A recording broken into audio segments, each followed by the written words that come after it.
Assalamualaikum warahmatullahi wabarakatuh. Perkenalkan, nama saya Karmenita Ananda dengan NIM 2021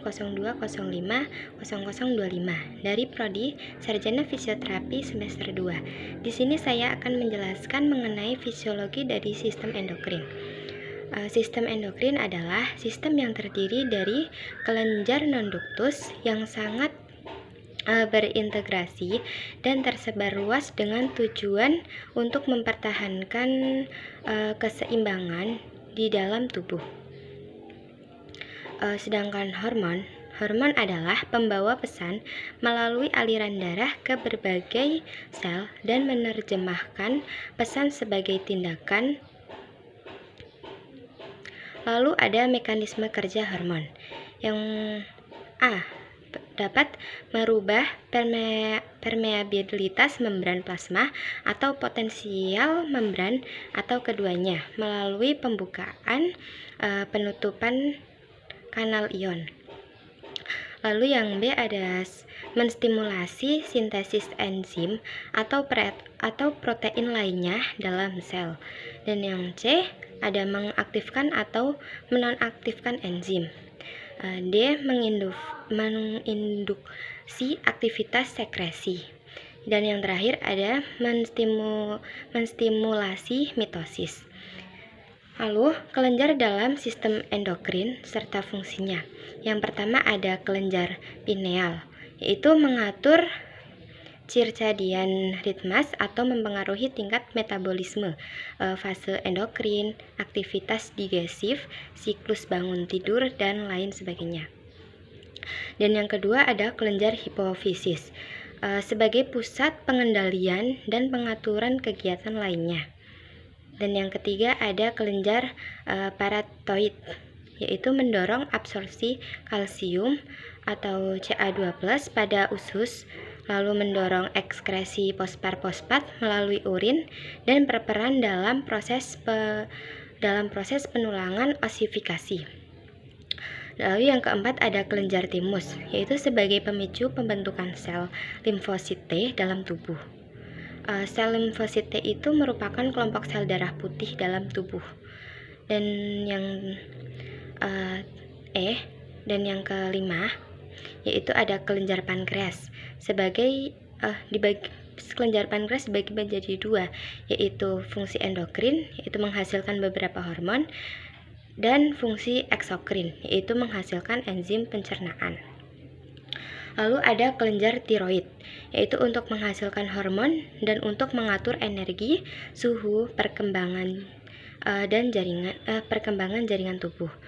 Lalu ada kelenjar adrenal, yaitu untuk menghasilkan hormon stres. Lalu ada hipotalamus, mengatur sistem endokrin dengan merangsang produksi kelenjar hipofisis. Lalu ada kelenjar gonad, yaitu atau kelenjar kelamin. Pada wanita yaitu ada estrogen untuk mempertahankan pembentukan ovum dan kelamin sekunder. Lalu ada progesteron, yaitu mengatur pembentukan plasenta dan produksi air susu. Sedangkan pada laki-laki berfungsi untuk mempertahankan proses pembentukan sperma dan menumbuhkan ciri-ciri kelamin sekunder. Lalu ada kelenjar dan sistem endokrin dan hormon yang dihasilkan serta kadar normal pada masing-masing hormon yang dihasilkan. Yang pertama itu ada hipotalamus.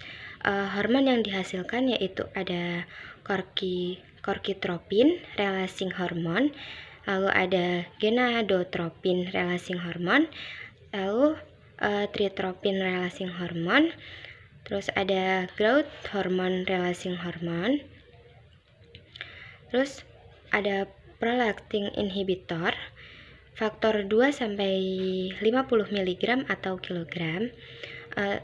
Selanjutnya ada somatostatin 250 mg.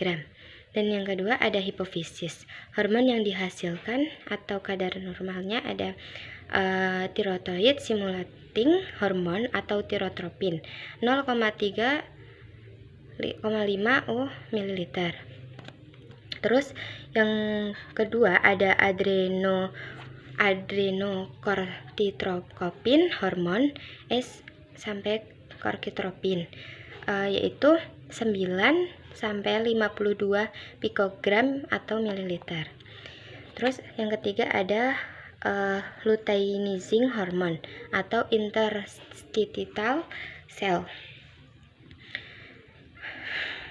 stimulating hormon, yaitu 1 sampai 4 sampai 18,1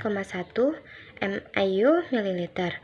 Terus yang keempat ada follicle stimulating hormon, yaitu 1,4 sampai 18,1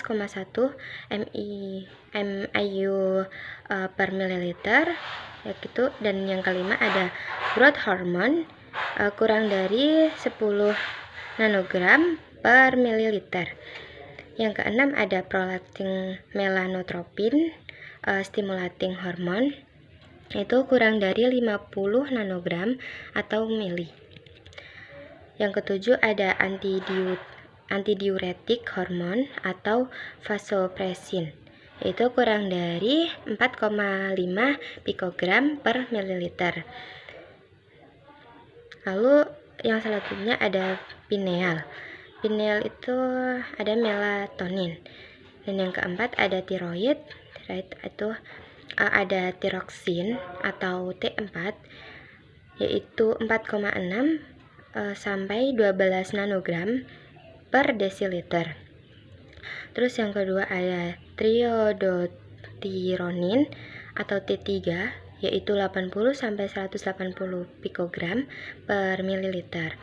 Terus yang ketiga ada kalsiotonin, yaitu 1000 sampai 1300 mg. Lalu yang kelima ada paratiroid. Paratiroid itu yang pertama ada paratormon, yaitu 10 sampai 65 pikogram per mililiter. Lalu yang keenam ada timus, yaitu hormon timik atau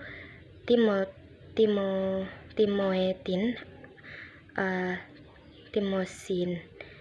Terus ada yaitu 30 per 40 gram.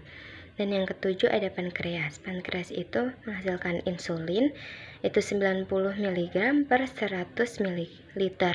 Yang kedua ada glikogen. Lalu yang kedelapan ada adrenal. Adrenal menghasilkan yang pertama ada kortisol, yaitu 6 sampai 23 mikrogram per desiliter. Lalu yang kedua ada aldosteron, yaitu 7 sampai 30 nanogram per desiliter. Yang ketiga ada adrenalin. Lalu yang kesembilan ada ovarium. Ovarium itu menghasilkan estrogen, yaitu 20 sampai 280 pikogram per mililiter. Yang kedua ada progesteron, yaitu 0,1 per 25 nanogram per mililiter. Yang ketiga ada relaksin. Nah, yang ke-10 di sini tuh ada tesis. Tesis itu ada menghasilkan testosteron, yaitu 300 sampai 450 nanogram per desiliter. Mungkin cukup sekian penjelasan dari saya, kurang lebihnya mohon maaf. Wassalamualaikum warahmatullahi wabarakatuh.